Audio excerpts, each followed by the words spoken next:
Hello and welcome to Lightways at Life Astrologer with me, Anna Isabel, and Elisabeth Brooke is back. Hooray! Hello, Elisabeth. And you are back because when I was last reading the last book that we talked about, I then discovered that you had another one called The Woman's Book of Herbs. And why I was interested in it was not just because this is another wonderful herbal, including the links between herbs and the planets, but it also talks about the history of women and the part that they have played in medicine.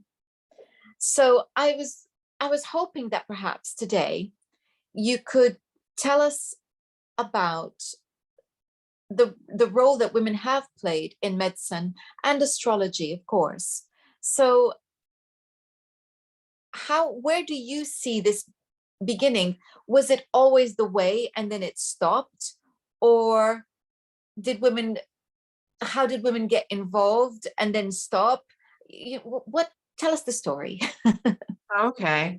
I think it's fair to say that women have always been involved in medicine because women have had children and they're the caretakers of the family. So you would necessarily know very simple remedies to use for your children or your loved ones. And that's always been the case. Women practiced medicine in ancient Egypt, women practiced medicine in Greece and in Rome. The trouble is that the history is written by men, and a lot of the women's names get masculinized, and so we don't get to hear about what they do. Or women didn't write books in the same way that men did, so they didn't leave a written record. But certainly, if you go to Galen in the 2nd century Roman, he talks about women physicians as though it's normal. It's like it's not a special thing. It's not an unusual category. And he shares some of their recipes and some of their prescriptions as if it's a perfectly reasonable practice. I think after the fall of the Roman Empire, you've got Christianity and you've got Byzantine. And I think in Byzantine and the Arabic world, women again used to practice medicine for other women. So women would practice gynecology and obstetrics because they didn't want men messing around with women's bodies. It was taboo. And so they would always be in those fields and also looking after children to a large extent because examination of women's bodies was not allowed. And so men had no information. They didn't know how they worked. They didn't know what to do to treat them. They didn't understand them. And women kept that knowledge to themselves. Within the Christian world, also, there were women who worked in medicine, but they were more prescribed than they were in the Arabic world and the Byzantine world. Although you get in the Dark Ages and the early Middle Ages, you get women working in Christian nunneries, running the first hospitals. If you were a Mother Superior, you would have a hospital, and basically the local people would come and be treated by you, and that would be woman-run business. And they would collect their herbs and they would make their remedies and they would keep their herbal books. And when at the fall of the Byzantine Empire, a lot of the physicians went to southern Italy, to Salerno, which was like a melting pot in the 11th century. And there was a very famous woman physician called Trotula, who wrote books on gynecology, and she's mentioned in Chaucer.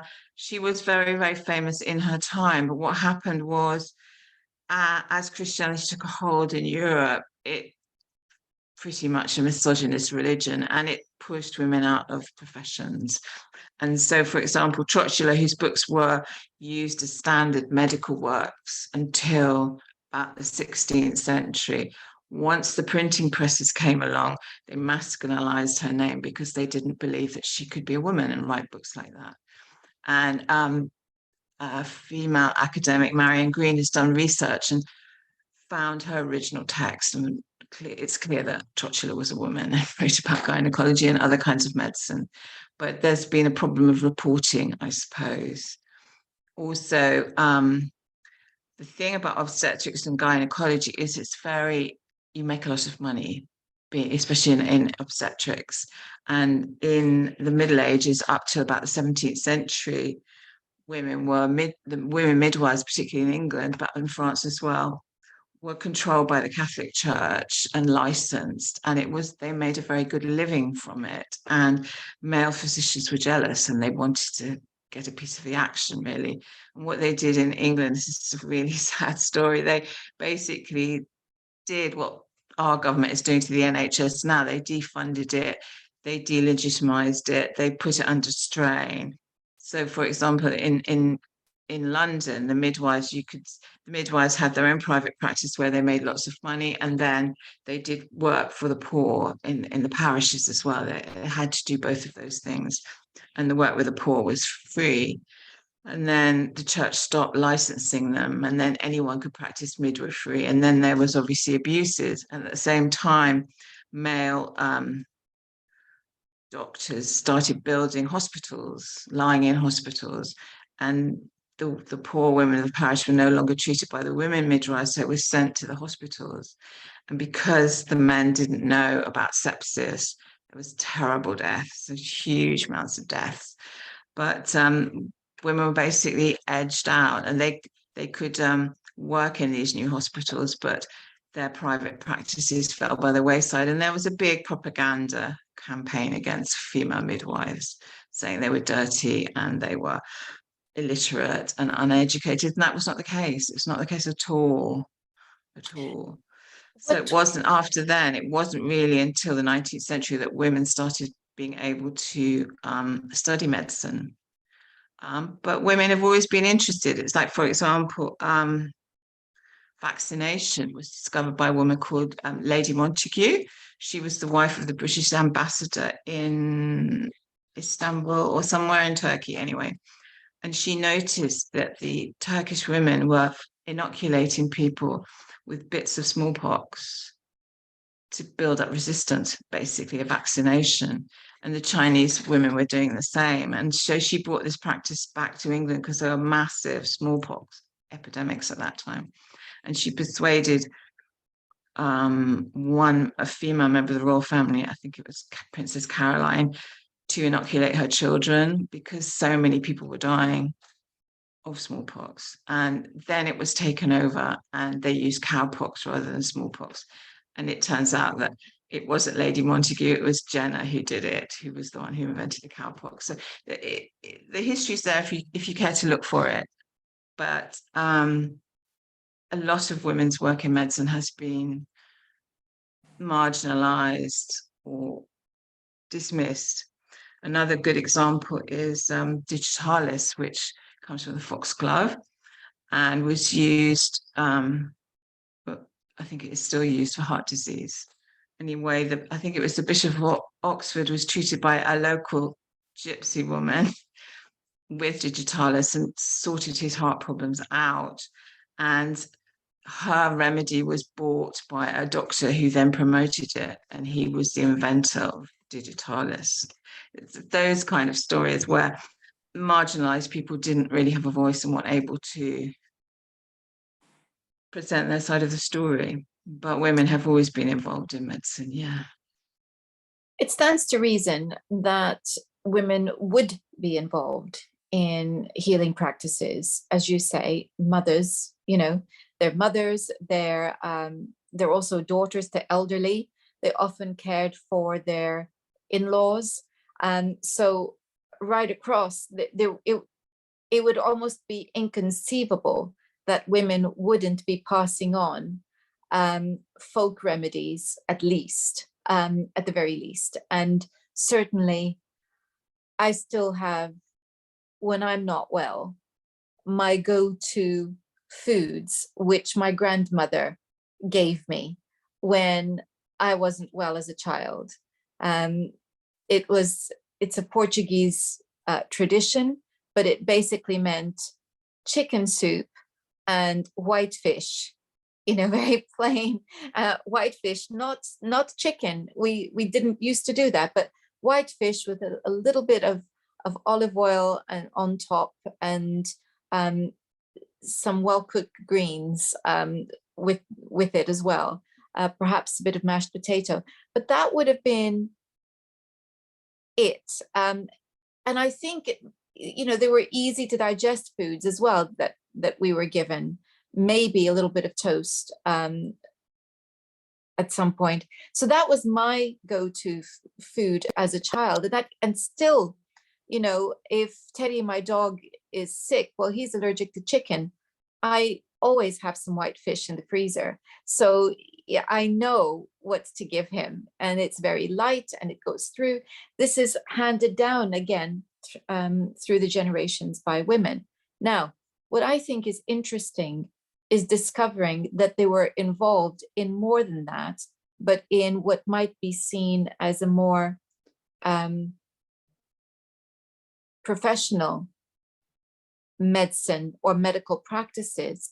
So going back then to ancient Egypt, and I'm assuming that there would have been a connection between healing, or what we would see as physicians, and spirituality or religion or astrology. I'm kind of lumping it all in one go.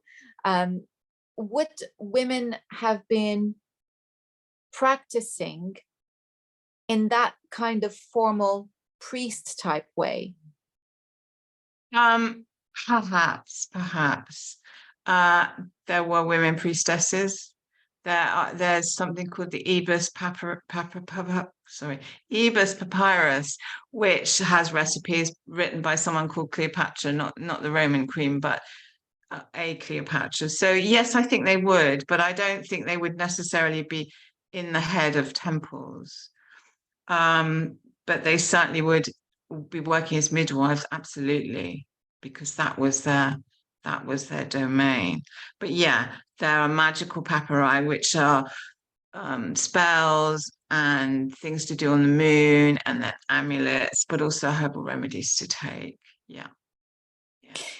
I was very surprised to discover that in ancient Rome, women were also very active in medicine, because I always saw the ancient Greeks and the ancient Romans as being fairly controlling of women.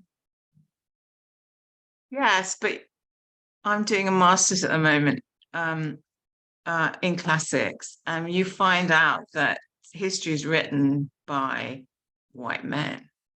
That's who wrote history, and that's who writes history. So what gets saved, gets reported, what gets translated, and how they get translated is all filtered through centuries of a certain perspective, because most of the translating was done by monks, particularly in the later periods. So you get a very lopsided view. But as I say, if you look at Galen, he considers it to be normal that the women were physicians. But the common understanding is that it's not the case.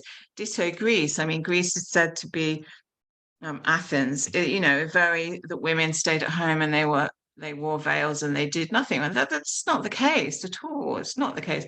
They were involved in their own religious traditions, and they had festivals for literally, I think, half the year. So like 170 days of the year, there were festivals.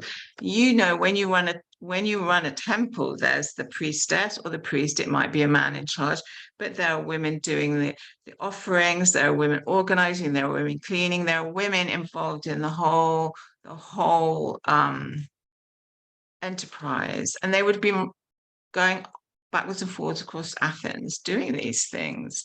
And certainly they were midwives. I mean, Socrates' mother was a midwife, that's well attested. And there are statues to midwives, and we don't know anything other than their statues. Or they're like stones in cemeteries that recognize their philanthropic work. So they are there, but you just have to look for it. You have to look for it, because what you're told is not necessarily the case. History is a very tricky subject. It's a tricky area. For women and people of color, gay people, you have to really search carefully to find the truth. but certainly, yes, they would, absolutely. And there were root cutters and herb sellers, people making potions and medicines, and people doing prayers. I mean, Artemis was the main one for women and children, and they gave offerings of children's clothes and they did rituals. They also did rituals and offerings for girl children. So there's a whole network of temples and religious and cultic activity. So I'm trying to understand then the education side of it, because my understanding was that women did not receive formal education in ancient Greece and ancient Rome. Is that a misconception as well? And if not, how were women educated? And did they have the ability to work with astrology? Um, I think it probably most women were not, or in fact, most people were not educated. The elite were educated, men and women. But certainly in Roman times, women wrote books. So there were some women who were educated. And Greece less so. But how do you learn things? You learn things by being an apprentice. That's the best way to learn anything, really, particularly something like medicine. So the Hippocratic doctors, who were men, but also the women of the family would, I'm sure, have done obstetrics and gynecology. That went through the family. You had a family line of doctors, and you had that in the Jewish traditions, going through the centuries, and I'm sure in the Islamic traditions, because makes perfect sense that you keep your secrets in the family. And certainly in Ireland, each family has their own recipe for an illness and they keep it within the family. So why would the Greeks and the Romans be any different? I don't think they would. Whether they did astrology or not, I don't know. I don't know because it's who writes the books. Perhaps they use phases of the moon. I don't know. But as far as I know, there aren't any female astrologers who've left any written knowledge. So I don't know. So that's in the ancient world. And if we now hop across and look at the, I guess, the Celtic tradition, what were women doing there? Were they involved in astrology? Was astrology used at all in healing? Um, I know that the women in Celtic cultures were a lot freer than the Romans women, and they were leaders, and I'm sure they were involved in medicine. I think perhaps they used the moon, but I don't know about astrology. Most of our astrology comes from Greece, Hellenic astrology, Babylon, and it goes around the eastern side of the world until it comes back to Europe in about the, I don't know, 13th century. So I don't actually know what the Yes, I was Celtic just women curious do. because I know that obviously their use of astrology is different to what we're using as Western astrologers. But I do know, of course, that they were very into astrology in their own right, and so I was wondering, and they would have been very aware of the phases of the moon, etc.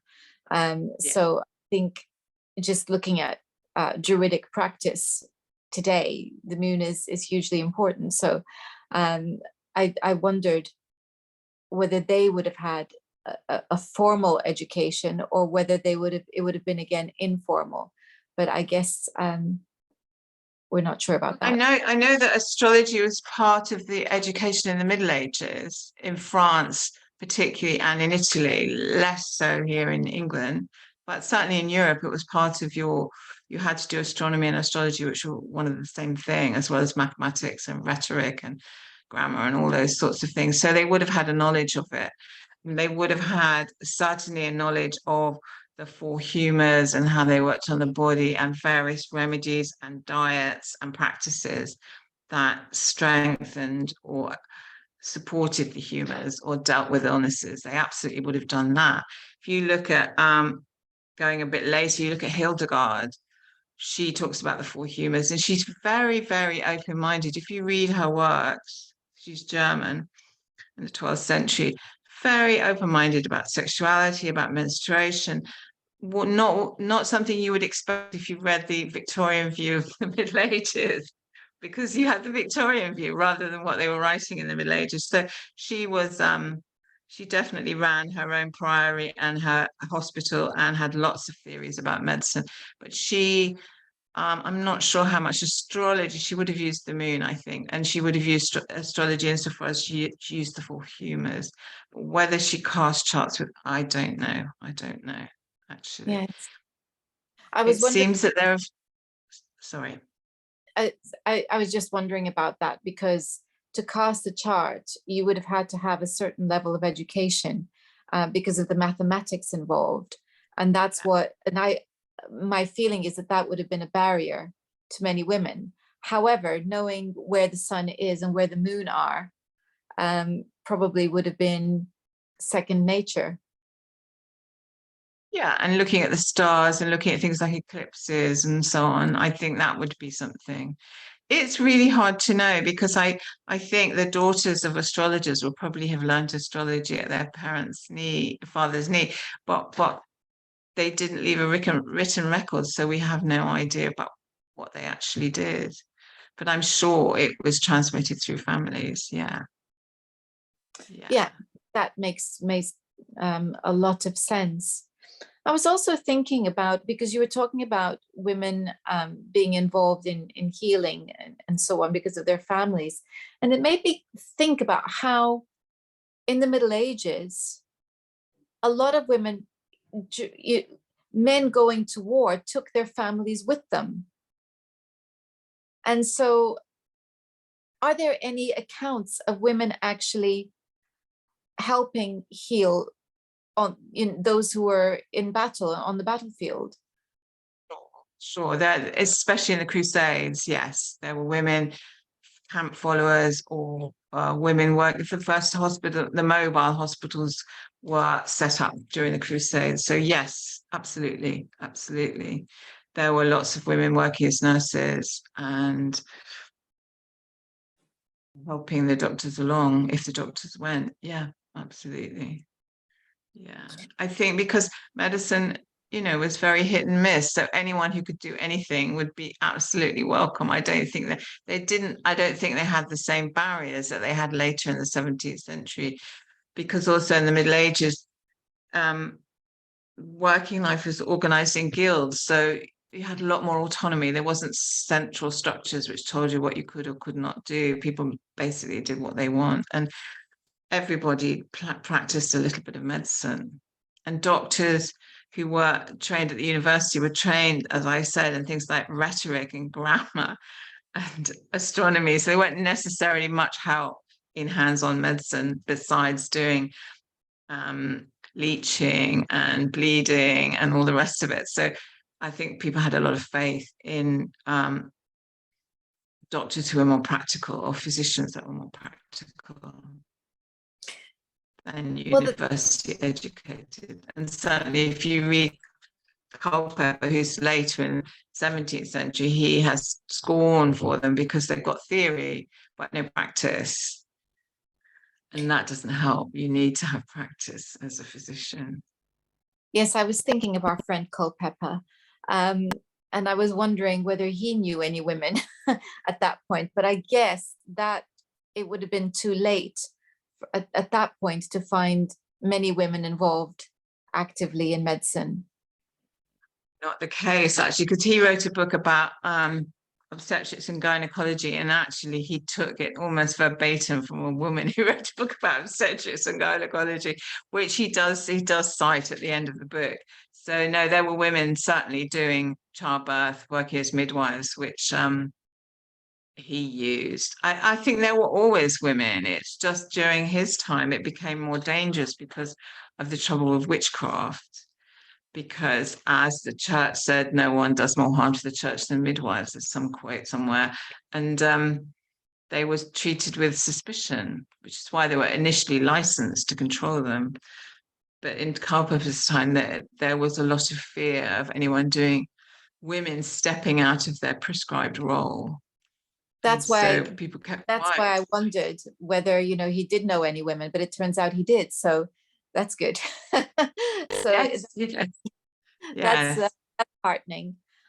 because I can't imagine that folk hero that he was, that he would have been in any way against women practicing. No, I don't think he was. He was against the College of Physicians because Exactly. they were dangerous and ignorant. He called them ignorant because they used imported medicines and complicated things like mercury and stuff. And so he felt they were dangerous. Whereas someone who picked herbs by the roadside was on his side, really. Yeah. Well, as we know very well, he was not wrong about mercury. Yeah. I am sure he was not wrong about many things besides. I'm just thinking that perhaps this woman whose work he's included in his own, perhaps it may well be that he was wanting to promote what her findings, and knowing that being a woman, that would not be as easy for her. Yeah, maybe, because he was quite a radical. So yes, that may be the case. Yeah, That may I be the can case. see that. So it's very well. It's fascinating to see this in action. Well, in our mind's eye, seeing as we haven't got a time machine, but it's heartening too, because over the years as a therapist, as I have worked with a number of women who were training to be herbalists and helping them to overcome various issues that were stopping them from progressing. And I can remember on one occasion, after doing some very deep regression work with one of my clients, weaving a story for her to visualize, to reinforce the beauty and the importance of what she was doing. And I took her in a journey through time, so that she could see that she was part of a long heritage of women involved in healing work. But at the time, I didn't know just how far back that went. And yet it's so obvious to me that we who have always kind of had charge of the care of our families would also have been the ones around, who would be helping neighbors and whoever else might turn up on the doorstep. So women have had to, I think, it's obvious that they have had to have some knowledge. And some, of course, would have been more specialist than others and more formal than others. But that idea of the cunning woman who would have known about herbs and the moon is very much there, even in our folk history. So it's If you just think about childbirth, when women were giving birth, they would call in the neighbors. The neighbors were supposed to be there. That was part of your job as a neighbor. Is a neighbor woman would come in, and there will be women in charge of cooking. There will be women in charge of cleaning. Would be women in charge of helping the laboring woman. But they would all. It was a communal effort, and it was expected that you all did that. And therefore, everyone saw labors and saw how to turn the baby in the womb. They saw how to deal with problems. They saw how to stop hemorrhages and so on. And it would be empirical, so they wouldn't have a degree from a university. But that doesn't mean they weren't skilled physicians, because they were as skilled as doctors were. And in fact, a lot of midwifery knowledge has been lost. For example, in I think in Puerto Rico or Mexico, during labor, quite often during labor, it stalls, it stops. And that's when in the West, they start inducing you and doing all sorts of grisly stuff. Whereas I think it's Puerto Rico, they say, oh, no, go home and work out what the problem is and come back when you're ready. Because they say, oh, that's just a normal part of labor, don't worry. the woman obviously needed to do something. So stop the labor. She goes home, she does something, and she goes back to hospital and delivers the baby. Common sense, but not something you'd learn in a hospital, in a teaching hospital, because No. the whole emphasis is not working with nature, it's on working at nature. Yes, and that is, I think, one of the dilemmas that we have is that we are part of a system that regards nature in some ways as the enemy, something that needs to be controlled, something that needs to be ordered.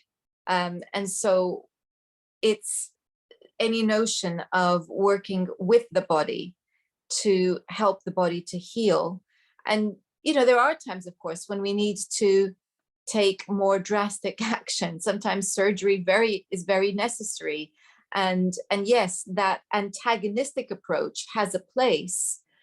But I think what we're saying is that although that antagonistic approach has a place, it need not be the only approach, that there are other approaches which probably are more appropriate in other instances.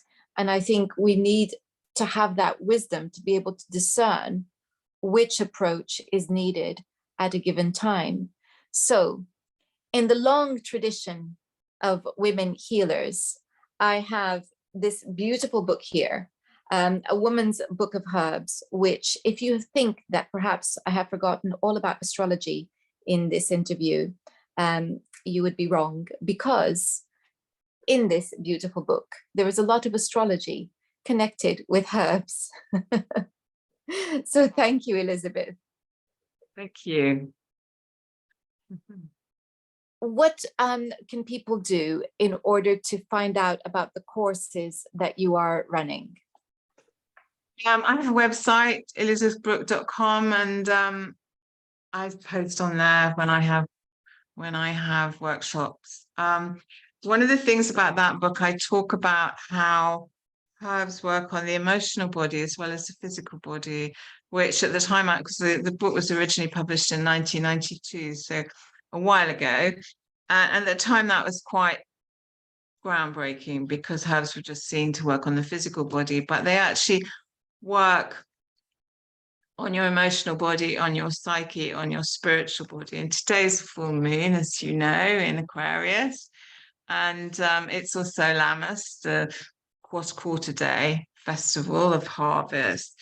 And one of the herbs I especially relate to for Lammas is mugwort, which grows everywhere, grows wild throughout Britain. And mugwort is a herb.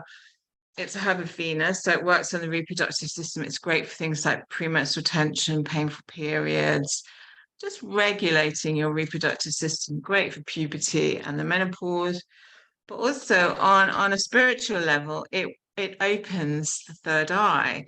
And so it's for that sort of clairvoyant activity. And so what you can do with mugwort is to make it into smudge sticks. You can pick the herb and then you just wrap it. You make these kind of sausage-like things, which you then dry and you can burn it. And it's our own natural smudging, which is much better than importing something like white sage or Palo Santo, which are both of them under threat, and just using something that grows in the hedgerows everywhere. And what mugwort does, as I said, it opens your third eye, so it develops that sense of clairvoyance. And especially on full moons, when the energy is a bit mad, it's a really good herb to burn or to drink as a tea, just to open those upper parts, particularly your brow chakra, and just connect with those deep spiritual energies. And a couple of weekends ago, I ran a workshop dealing with this magical herbalism, and we did mugwort. And what you get when you sit with mugwort psychically, you get images of eyes, the third eye. And these were people who didn't know anything really about what I was doing. They certainly didn't know the herb they were working with psychically. But everyone picks up this image of vision and clairvoyance. So herbs work on a very deep level on the body. And they just grow in meadows. They grow nearby. they're there, they're generous. You can use them to fly around. You can use them to ground you. If you can use your roots to ground you, you can use your seeds to strengthen yourself. So I think, yeah, herbs are wonderful. Well, although we have been talking about women in astrology and in healing and the traditions around it, let us invite, of course, our male companions to join us and do a little bit of exploration of herbalism if they haven't done so already. This is not exclusively for women, and as we know, many a famous male herbalist has written so much that is useful to us today. And of course, we have already mentioned our friend Nicholas Culpeper. So I guess maybe it might be nice to honor the men and women who have preceded us and taught us so much in terms of astrology and herbalism and overall healing. And of course, Elisabeth, you joined that proud tradition. Thank you so much for joining us today. Thank you, Amber. Thank you for inviting me.